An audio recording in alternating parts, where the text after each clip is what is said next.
ನಮಸ್ಕಾರ. ಎಲ್ರಿಗೂ ಸ್ವಾಗತ. ಇವತ್ತು ಒಂದು ಬಹಳ ಮುಖ್ಯವಾದ ಸುದ್ದಿ ಇದೆ, ವಿಶೇಷವಾಗಿ ಕರ್ನಾಟಕ ಪೊಲೀಸ್ ಇಲಾಖೆ ಸೇರ್ಬೇಕು ಅಂತ ಕಾಯ್ತಿರೋರ್ಗೆ. ಹೌದು, ನಮಸ್ಕಾರ. ರಾಜ್ಯ ಗೃಹ ಸಚಿವರು ಹೇಳಿರೋ ಹಾಗೆ ಇನ್ನು ಕೇವಲ 2-3 ದಿನ ಅಷ್ಟೇ ಸುಮಾರು 4600 ಪೊಲೀಸ್ ಕಾನ್ಸ್ಟೇಬಲ್ ಹುದ್ದೆಗಳಿಗೆ ನೋಟಿಫಿಕೇಶನ್ ಬರ್ಲಿದೆ ಅಂತೆ. ಇದು ದೊಡ್ಡ ಸಂಖ್ಯೆ ಅಲ್ವಾ? ಹೌದು, ಖಂಡಿತವಾಗಿಯೂ. ಇದು ರೀಸೆಂಟ್ ಟೈಮ್ಸಲ್ಲಿ ಬಹುಶಃ ಒಂದು ದೊಡ್ಡ ನೇಮಕಾತಿ ಪ್ರಕ್ರಿಯೆ ಅಂತಾನೆ ಹೇಳ್ಬೋದು. ನಮ್ಮ ಇವತ್ತಿನ ಚರ್ಚೆಗೆ ಮುಖ್ಯವಾದ ಸೋರ್ಸ್ ಅಂದ್ರೆ ಗೃಹ ಸಚಿವರಾದ ಡಾ. ಪರಮೇಶ್ವರ ಅವರು ಕೊಟ್ಟಿರೋ ಸ್ಟೇಟ್ಮೆಂಟ್ಸ್. ಅದರಲ್ಲಿ ಬರೀ ನಂಬರ್ಸ್ ಅಷ್ಟೇ ಅಲ್ಲ, ಇದ್ರ ಹಿಂದೆ ಇರೋ ಸ್ಟ್ರಾಟಜಿ ಬಗ್ಗೆನೂ ಸ್ವಲ್ಪ ಐಡಿಯಾ ಸಿಗುತ್ತೆ. ಹೌದು. ಸೊ ನಮ್ಮ ಇವತ್ತಿನ ಈ ಒಂದು ಆಳವಾದ ಚರ್ಚೆಯ ಉದ್ದೇಶ ಏಕ್ದಮ್ ಸ್ಪಷ್ಟವಾಗಿದೆ. ಗೃಹ ಸಚಿವರ ಹೇಳಿಕೆಗಳನ್ನೇ ಬೇಸಾಗಿಟ್ಕೊಂಡು ಈ ಹೊಸ ನೇಮಕಾತಿಯ ಪೂರ್ತಿ ಚಿತ್ರಣ ಏನು ಅಂತ ಅರ್ಥ ಮಾಡ್ಕೊಳ್ಳೋಣ. ಬರೀ ಕಾನ್ಸ್ಟೇಬಲ್ ಅಷ್ಟೇನಾ, ಅಥವಾ ಸಬ್ ಇನ್ಸ್ಪೆಕ್ಟರ್ ಅಂದ್ರೆ PSIಗಳ ಬಗ್ಗೆ ಏನು ಸುದ್ದಿ, ಒಟ್ಟು ಎಷ್ಟು ಪೋಸ್ಟ್ ಖಾಲಿ ಇದೆ, ಮತ್ತೆ ಯಾಕೆ ಹೀಗೆ ಸ್ಟೆಪ್ ಬೈ ಸ್ಟೆಪ್ ಮಾಡ್ತಿದ್ದಾರೆ, ಈ ಎಲ್ಲಾ ಪ್ರಶ್ನೆಯನ್ನು ನೋಡೋಣ. ಖಂಡಿತ ಮೊದಲು ಎಲ್ಲರ ಗಮನ ಸೆಳೆದಿರೋದು ಕಾನ್ಸ್ಟೇಬಲ್ ನೇಮಕಾತಿ. ಅದರಿಂದಾನೇ ಶುರು ಮಾಡೋಣ. ಗೃಹ ಸಚಿವರು ಹೇಳಿದ ಹಾಗೆ 4600 ಕಾನ್ಸ್ಟೇಬಲ್ ಹುದ್ದೆಗೆ ನೋಟಿಫಿಕೇಶನ್ ಸದ್ಯದಲ್ಲೇ ಬರುತ್ತೆ ಅಂತ. ಅದಕ್ಕೆ ಬೇಕಾದ ಫೈಲ್ ವರ್ಕ್ ಎಲ್ಲ ಆಗಿ ಈಗ ಮುಖ್ಯಮಂತ್ರಿಗಳ ಕಚೇರಿಗೆ ಹೋಗಿದೆ, ಅಂದ್ರೆ ಅವರ ಅಪ್ರೂವಲ್ಗೆ. ಓಕೆ, ಅಂದ್ರೆ ಪ್ರಾಸೆಸ್ ಆಲ್ಮೋಸ್ಟ್ ಕೊನೆ ಹಂತದಲ್ಲಿದೆ ಅಂತಾಯ್ತು. ಆದರೆ ಈ 4600 ಅನ್ನೋದು ದೊಡ್ಡ ನಂಬರ್ ಆದ್ರೂ ಇಲಾಖೆಯಲ್ಲಿ ಒಟ್ಟು ಎಷ್ಟು ಖಾಲಿ ಇದೆ ಅದಕ್ಕೆ ಹೋಲಿಸಿದ್ರೆ ಹೇಗೆ? ಅದ್ರ ಬಗ್ಗೆ ಏನಾದ್ರೂ ಮಾಹಿತಿ ಇದೆಯಾ? ಇದೆ. ಇದು ತುಂಬಾ ಇಂಪಾರ್ಟೆಂಟ್ ಪಾಯಿಂಟ್. ಗೃಹ ಸಚಿವರ ಹೇಳಿಕೆಯಲ್ಲಿ ಇದೆ. ಅವರ ಪ್ರಕಾರ ಪ್ರೆಸೆಂಟ್ಲಿ ಕರ್ನಾಟಕ ಪೊಲೀಸ್ ಡಿಪಾರ್ಟ್ಮೆಂಟಲ್ಲಿ ಸುಮಾರು 15,000 ಕಾನ್ಸ್ಟೇಬಲ್ ಹುದ್ದೆಗಳು ಖಾಲಿ ಇವೆಯಂತೆ. 15,000? ಅಬ್ಬಾ, ಅದು ನಿಜಕ್ಕೂ ಬಹಳ ದೊಡ್ಡ ಸಂಖ್ಯೆ. ನಮ್ಮ ರಾಜ್ಯದ ಪೊಲೀಸ್ ಫೋರ್ಸ್ ಸೈಜ್ ನೋಡಿದ್ರೆ ಇದು ಸೀರಿಯಸ್ ಗ್ಯಾಪ್ ಅಂತಾನೆ ಹೇಳ್ಬೇಕು. ಹಾಗಾದ್ರೆ ಬರೀ 4600 ಯಾಕೆ ಈಗ? ಉಳಿದ 10,000ಕ್ಕೂ ಹೆಚ್ಚು ಪೋಸ್ಟ್ಗಳ ಕಥೆ ಏನು? ಒಂದೇ ಸರಿ ಎಲ್ಲ ತಗೊಳಕ್ಕಾಗಲ್ವಾ? ಇಲ್ಲಿಯೇ ಗೃಹ ಸಚಿವರು ಒಂದು ಕ್ಲಾರಿಟಿ ಕೊಟ್ಟಿದ್ದಾರೆ. ಅವ್ರ ಪ್ರಕಾರ ಈ 15,000 ಪೋಸ್ಟ್ಗಳನ್ನ ಒಂದೇ ಸರಿ ಭರ್ತಿ ಮಾಡದೇ ಇರೋಕೆ ಒಂದು ಪ್ರಾಕ್ಟಿಕಲ್ ರೀಸನ್ ಇದೆ. ಓಕೆ, ಏನದು? ಅದೇನಂದ್ರೆ ಟ್ರೈನಿಂಗ್ ಕೆಪಾಸಿಟಿ, ಅಂದ್ರೆ ತರಬೇತಿ ಕೊಡೋ ಸಾಮರ್ಥ್ಯ ಇದೆಯಲ್ಲ, ಅದು ಲಿಮಿಟೆಡ್ ಆಗಿದೆ. ಅವ್ರು ಬಳಸಿದ ಪದ ಪೂರಕ ತರಬೇತಿ ಕಷ್ಟ ಅಂತ. ಓಹೋ. ಅಂದ್ರೆ ಒಂದೇ ಸಲಕ್ಕೆ 15,000 ಜನನ ರೆಕ್ರೂಟ್ ಮಾಡ್ಕೊಂಡ್ರೆ ಅವರೆಲ್ಲರಿಗೂ ಬೇಕಾದ ಬೇಸಿಕ್ ಟ್ರೈನಿಂಗ್, ಆ ಕ್ವಾಲಿಟಿ ಟ್ರೈನಿಂಗ್ ಕೊಡೋದು ಇಲಾಖೆಯ ಟ್ರೈನಿಂಗ್ ಸೆಂಟರ್ಗಳಿಗೆ ಕಷ್ಟ ಆಗುತ್ತೆ ಅಂತ. ಓಕೆ, ಈಗ ಅರ್ಥ ಆಗ್ತಿದೆ. ಬರೀ ಆರ್ಡರ್ ಕಾಪಿ ಕೊಟ್ರೆ ಆಗಲ್ಲ, ಸೆಲೆಕ್ಟ್ ಆದವರಿಗೆ ಒಳ್ಳೆ ಟ್ರೈನಿಂಗ್ ಕೊಡ್ಬೇಕಲ್ವಾ? ಪೂರಕ ತರಬೇತಿ ಕಷ್ಟ ಅಂದ್ರೆ ಬರೀ ಟ್ರೈನರ್ಸ್ ಕೊರತೆನಾ, ಅಥವಾ ಬೇರೆ ಏನಾದ್ರೂ ಇದೆಯಾ? ಇನ್ಫ್ರಾಸ್ಟ್ರಕ್ಚರ್ ಇರ್ಬೋದು. ಹೌದು, ಅದು ಬರೀ ಟ್ರೈನರ್ಸ್ ಮಾತ್ರ ಅಲ್ಲ. ಪೊಲೀಸ್ ಟ್ರೈನಿಂಗ್ ಅಂದ್ರೆ ಕ್ಲಾಸ್ ರೂಮ್ ಪಾಠ ಅಷ್ಟೇ ಅಲ್ಲ. ಅದಕ್ಕೆ ಫಿಸಿಕಲ್ ಟ್ರೈನಿಂಗ್ಗೆ ಗ್ರೌಂಡ್ಸ್ ಬೇಕು, ವೆಪನ್ಸ್ ಟ್ರೈನಿಂಗ್ಗೆ ರೇಂಜ್ ಬೇಕು, ಇರೋಕೆ ಜಾಗ ಅಂದ್ರೆ ಬ್ಯಾರಕ್ಸ್, ಎಕ್ಸ್ಪೀರಿಯನ್ಸ್ ಟ್ರೈನರ್ಸ್, ಮತ್ತೆ ಎಲ್ಲಕ್ಕಿಂತ ಮುಖ್ಯವಾಗಿ ಪ್ರತಿಯೊಬ್ಬ ಕ್ಯಾಂಡಿಡೇಟ್ ಮೇಲೂ ಸ್ವಲ್ಪ ಗಮನ ಇರಬೇಕು. ಹೌದು. ಒಂದೇ ಸರಿ 15,000 ಜನಕ್ಕೆ ಇದೆಲ್ಲ ಸೌಲಭ್ಯ ಆ ಕ್ವಾಲಿಟಿಯೊಂದಿಗೆ ಕೊಡೋದಿದೆಯಲ್ಲ, ಅದು ದೊಡ್ಡ ಚಾಲೆಂಜ್. ಅದಕ್ಕೇನೆ ಇರ್ಬೋದು ಇಲಾಖೆ ಒಂದು ಪ್ಲಾನ್ ಮಾಡಿದೆ, ಅಂದ್ರೆ ಸುಮಾರು 5,000ದಂತೆ ಹಂತ ಹಂತವಾಗಿ ಫಿಲ್ ಮಾಡೋಣ ಅಂತ. ಈಗ ಅನೌನ್ಸ್ ಮಾಡಿರೋ 4,600 ಬಹುಶಃ ಆ ಪ್ಲಾನ್ನ ಮೊದಲನೇ ಸ್ಟೆಪ್ ಇರ್ಬೋದು.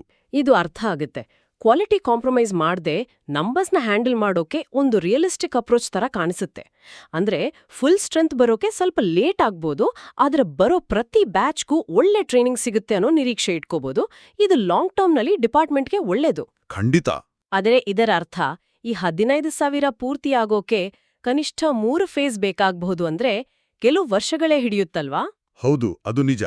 ತಕ್ಷಣಕ್ಕೆ ಫುಲ್ ಸ್ಟ್ರೆಂತ್ ಆಗದಿದ್ರೂ ಪ್ರತಿ ವರ್ಷ ಒಂದು ಸುಮಾರು 5,000 ಹೊಸ ಸಿಬ್ಬಂದಿ ಬರ್ತಾ ಹೋದ್ರೆ ಇಲಾಖೆ ಮೇಲಿರೋ ಪ್ರೆಷರ್ ಸ್ವಲ್ಪ ಕಡಿಮೆ ಆಗ್ತಾ ಹೋಗುತ್ತೆ. ಮತ್ತೆ ಟ್ರೈನಿಂಗ್ ಸಿಸ್ಟಮ್ ಮೇಲೂ ಓವರ್ಲೋಡ್ ಆಗಲ್ಲ. ಇದೊಂದು ಬ್ಯಾಲೆನ್ಸಿಂಗ್ ಆಕ್ಟ್ ಇದ್ದ ಹಾಗೆ, ಅರ್ಜೆಂಟ್ ಅಗತ್ಯಕ್ಕೂ ಸಿಸ್ಟಮ್ ಕೆಪಾಸಿಟಿಗೂ ನಡುವೆ ಒಂದು ಬ್ಯಾಲೆನ್ಸ್. ಸರಿ, ಕಾನ್ಸ್ಟೇಬಲ್ಗಳ ನೇಮಕಾತಿ ಬಗ್ಗೆ ಒಂದು ಕ್ಲಿಯರ್ ಪಿಕ್ಚರ್ ಸಿಕ್ತು. ಈಗ ಪೊಲೀಸ್ ಇಲಾಖೆಯ ಇನ್ನೊಂದು ಇಂಪಾರ್ಟೆಂಟ್ ಲೆವೆಲ್ ಸಬ್ ಇನ್ಸ್ಪೆಕ್ಟರ್ ಅಂದ್ರೆ PSI ನೇಮಕಾತಿ ಕಡೆ ನೋಡೋಣ.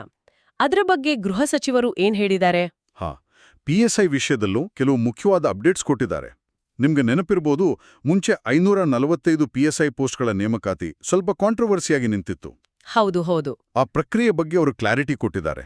ಏನಂದ್ರೆ ಆ 545 PSIಗಳ ರಿಕ್ರೂಟ್ಮೆಂಟ್ ಪ್ರೊಸೆಸ್ ಈಗ ಕಂಪ್ಲೀಟ್ ಆಗಿದೆ.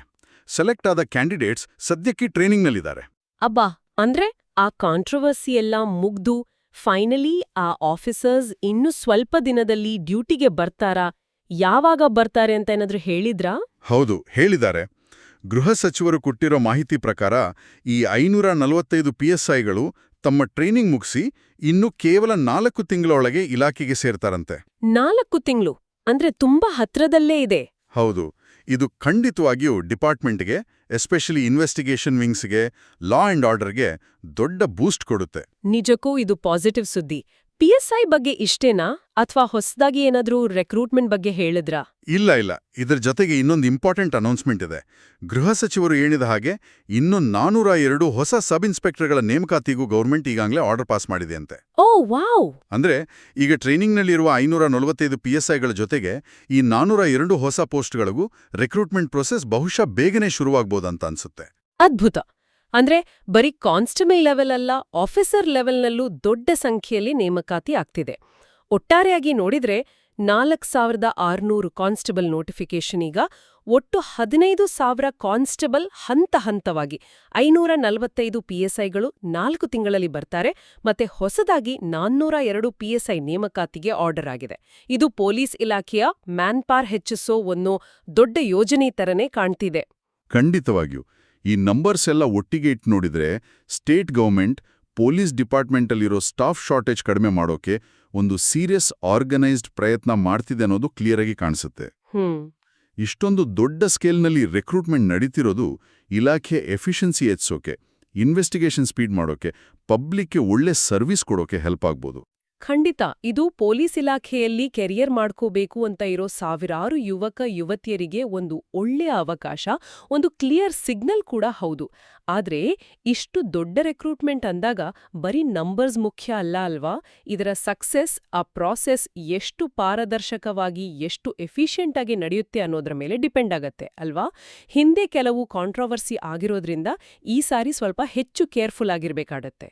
ಖಂಡಿತ ನೇಮಕಾತಿ ಪ್ರಕ್ರಿಯೆ ಫೇರ್ ಆಗಿ, ಟ್ರಾನ್ಸ್ಪರೆಂಟ್ ಆಗಿ ನಡೆಯೋದು ತುಂಬಾನೇ ಮುಖ್ಯ. ಆ 545 PSI ರಿಕ್ರೂಟ್ಮೆಂಟ್ ಕಾಂಟ್ರವರ್ಸಿ ಇಲಾಖೆಯ ಕ್ರೆಡಿಬಿಲಿಟಿಗೆ ಸ್ವಲ್ಪ ಮಟ್ಟಿಗೆ ಡ್ಯಾಮೇಜ್ ಮಾಡಿತ್ತು. ಹೌದು. ಅಂತಹದು ಮತ್ತೆ ಆಗದ ಹಾಗೆ ನೋಡಿಕೊಳ್ಳೋದು ಗವರ್ಮೆಂಟ್ ಮತ್ತೆ ರಿಕ್ರೂಟಿಂಗ್ ಅಥಾರಿಟಿಯ ಜವಾಬ್ದಾರಿ. ರಿಕ್ರೂಟ್ಮೆಂಟ್ ಪ್ರಾಸೆಸ್ ಅಷ್ಟೇ ಅಲ್ಲ, ಸೆಲೆಕ್ಟ್ ಆದ್ಮೇಲೆ ಟ್ರೈನಿಂಗ್ ಕ್ವಾಲಿಟಿ ಮತ್ತೆ ಹೊಸದಾಗಿ ಬಂದವರನ್ನ ಸಿಸ್ಟಮ್ಗೆ ಹೊಂದಿಕೊಳ್ಳುವಂತೆ ಮಾಡೋದು, ಅಂದ್ರೆ ಇಂಟಿಗ್ರೇಷನ್, ಅದು ಅಷ್ಟೇ ಮುಖ್ಯ. ಹೌದು, ನೀವು ಹೇಳಿದ ಇಂಟಿಗ್ರೇಷನ್ ಪಾಯಿಂಟ್ ತುಂಬಾ ವ್ಯಾಲಿಡ್. ಸಾವಿರಾರು ಹೊಸಬರನ್ನ, ಅದರಲ್ಲೂ ಫೇಸ್ ಬೈ ಫೇಸ್ ಈಗಿರೋ ಸಿಸ್ಟಮ್ ಒಳಗೆ ಸೇರಿಸ್ಕೊಂಡು ಅವರಿಂದ ಬೆಸ್ಟ್ ಪರ್ಫಾರ್ಮೆನ್ಸ್ ತಗೊಳ್ಳೋದಿದೆಯಲ್ಲ, ಅದೂ ಒಂದು ಚಾಲೆಂಜ್. ಹೊಸ ಜೋಶ್, ಹಳೆ ಎಕ್ಸ್ಪೀರಿಯನ್ಸ್ ಎರಡೂ ಸರಿಯಾಗಿ ಮಿಕ್ಸ್ ಆಗ್ಬೇಕು. ನಿಜ.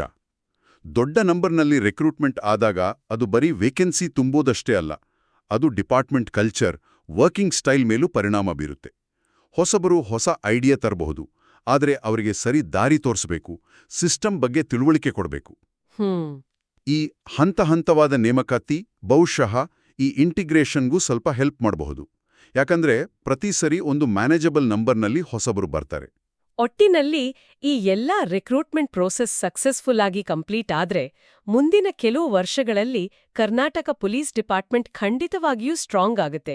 ಇದು ರಾಜ್ಯದ ಲಾ ಅಂಡ್ ಆರ್ಡರ್, ಜನರ ಸೇಫ್ಟಿ ದೃಷ್ಟಿಯಿಂದ ಬಹಳ ಇಂಪಾರ್ಟೆಂಟ್ ಬೆಳವಣಿಗೆ. ಹೌದು, ಆದರೆ ಇದರ ಸಕ್ಸಸ್ ಬರೀ ರಿಕ್ರೂಟ್ಮೆಂಟ್ ಟ್ರೈನಿಂಗ್ ಮೇಲೆ ಮಾತ್ರ ಇಲ್ಲ.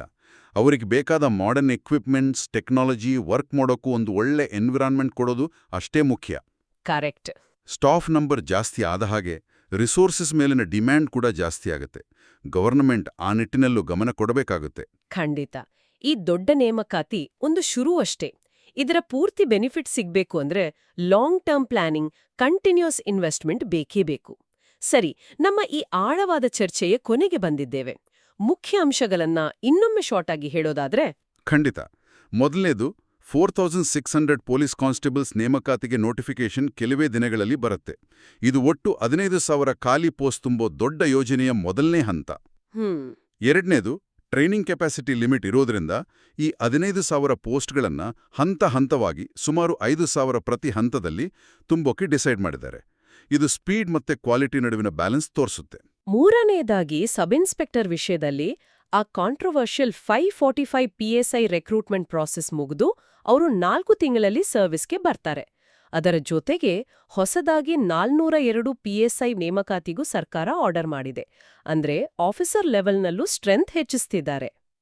ಹೌದು. ಈ ಎಲ್ಲಾ ಸ್ಟೆಪ್ಸ್ ಒಟ್ಟಾಗಿ ನೋಡಿದ್ರೆ ರಾಜ್ಯದ ಪೊಲೀಸ್ ಸಿಸ್ಟಮ್ ಕೆಪಾಸಿಟಿ ಹೆಚ್ಚಿಸೋಕೆ ಒಂದು ಸೀರಿಯಸ್ ಪ್ರಯತ್ನ ನಡೀತಿದೆ ಅಂತ ಗೊತ್ತಾಗುತ್ತೆ.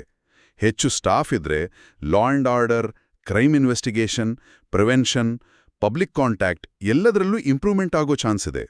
ಇದು ರಾಜ್ಯದ ಬೆಳವಣಿಗೆಗಳನ್ನು ಫಾಲೋ ಮಾಡೋ ಎಲ್ರಿಗೂ ಇಂಟ್ರೆಸ್ಟಿಂಗ್ ವಿಷಯ. ಹೌದು. ಕೊನೆಯದಾಗಿ ಕೇಳುಗರು ಯೋಚನೆ ಮಾಡೋಕೆ ಇಲ್ಲೊಂದು ಪಾಯಿಂಟ್ ಇದೆ. ಈ ದೊಡ್ಡ ನೇಮಕಾತಿ ಅನೌನ್ಸ್ಮೆಂಟ್ ಇದೆಯಲ್ಲ, ಇದು ಪೊಲೀಸ್ ಫೋರ್ಸ್ ಸ್ಟ್ರಾಂಗ್ ಮಾಡೋ ಸರ್ಕಾರದ ಒಂದು ದೊಡ್ಡ ಆಂಬಿಷನ್ ತೋರಿಸುತ್ತೆ. 15,000 ಅಷ್ಟು ದೊಡ್ಡ ಗ್ಯಾಪ್ ಇದೆ ಅಂತ ಗುರುತಿಸಿ ಅದನ್ನ ತುಂಬೋಕೆ ಮುಂದಾಗಿಯೋದು ಒಳ್ಳೇದೇ. ಆದರೆ ಅದೇ ಸಮಯದಲ್ಲಿ ಪೂರಕ ತರಬೇತಿ ಕಷ್ಟ ಅಂತ ಪ್ರಾಮಾಣಿಕವಾಗಿ ಒಪ್ಕೊಂಡಿರೋದಿದೆಯಲ್ಲ, ಅದು ಇಂಥ ದೊಡ್ಡ ಯೋಜನೆಗಳನ್ನು ಕಾರ್ಯರೂಪಕ್ಕೆ ತರುವಾಗ ಬರೋ practical challenges, system limitations, especially infrastructure, resource limitations ಬಗ್ಗೆನೂ ವಾಸ್ತವವಾಗಿ ಹೇಳುತ್ತೆ. ಒಂದು ದೊಡ್ಡ ಫೋರ್ಸ್ ಕಟ್ಟೋ ಆಸೆಗೂ ಅದನ್ನ ಕ್ವಾಲಿಟಿಯೊಂದಿಗೆ ಮಾಡೋ ರಿಯಲಿಸ್ಟಿಕ್ ಕೆಪಾಸಿಟಿಗೂ ನಡುವೆ ಈ ಬ್ಯಾಲೆನ್ಸ್ ಹೇಗೆ ಮೇಂಟೈನ್ ಮಾಡ್ತಾರೆ ಅನ್ನೋದು ಮುಂದಿನ ದಿನಗಳಲ್ಲಿ ಗಮನಿಸಬೇಕಾದ ಮುಖ್ಯವಾದ ಅಡ್ಮಿನಿಸ್ಟ್ರೇಟಿವ್ ಮತ್ತು ಸ್ಟ್ರಾಟಜಿಕ್ ಪಾಯಿಂಟ್. ಈ ರೆಕ್ರೂಟ್ಮೆಂಟ್ ಪ್ರೊಸೆಸ್ ಹೇಗೆ ಮುಂದೆ ಹೋಗುತ್ತೆ ಅಂತ ನಾವೆಲ್ಲ ನೋಡೋಣ.